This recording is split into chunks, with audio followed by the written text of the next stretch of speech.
মই সবিতা বৈশ্য মই আজি তিলৰ লাড়ু বনাবলৈ লৈছোঁ আহকচোন দেখুৱাওঁ কি লাগে কেনেকৈ বনায় এয়া মই গুড় লৈছোঁ 1 কিলো গুড়ত একাপ পানী দি পগাই লৈছোঁ তাৰপিছত চেকি লৈছোঁ ঠাণ্ডা হোৱাত আৰু মই তিল আনিছোঁ বজাৰৰ পৰা আনি 3-4 ঘণ্টা তিয়াই থলোঁ তাৰপিছত উৰলত খুন্দি বাকলিটো গুচাই ল'লোঁ গুচাই লৈ মই শুকাবলৈ দিলোঁ আৰু যেতিয়া অলপ শুকাইছে জাৰি জাৰি বাকলিবিলাক গুচাই দিলোঁ ভালকৈ শুকালে এতিয়া ভাজি লৈছোঁ লৈ লাড়ুটো বান্ধিলোঁ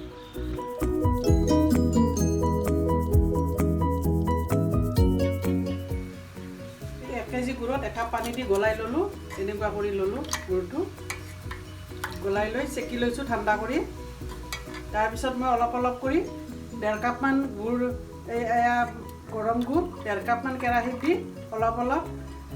তিল দি লাড়ু বনাম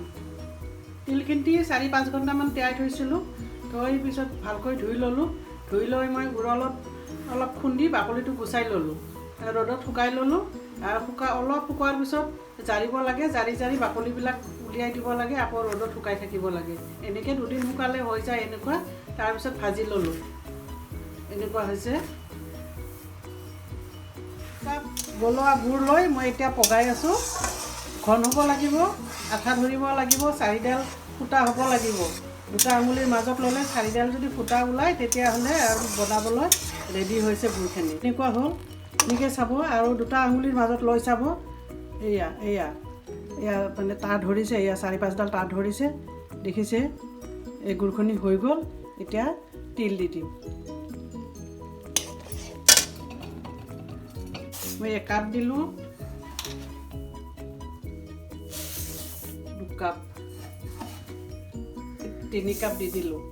এতিয়া মই চাম যদি লাগে মই আৰু দিম কিন্তু আগতে মিলাই ল'ম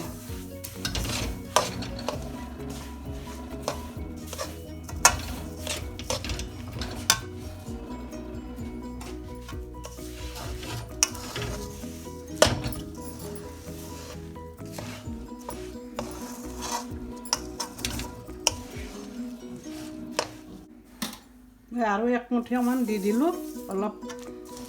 গুড়টো পনীয়া হৈ আছিলে এতিয়া হৈ গ'ল এতিয়া মই গেছৰ পৰা নুমাম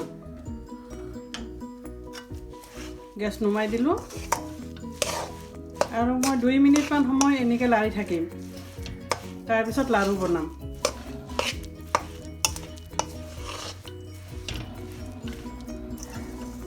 এতিয়া হাতত অকণমান তেল লৈ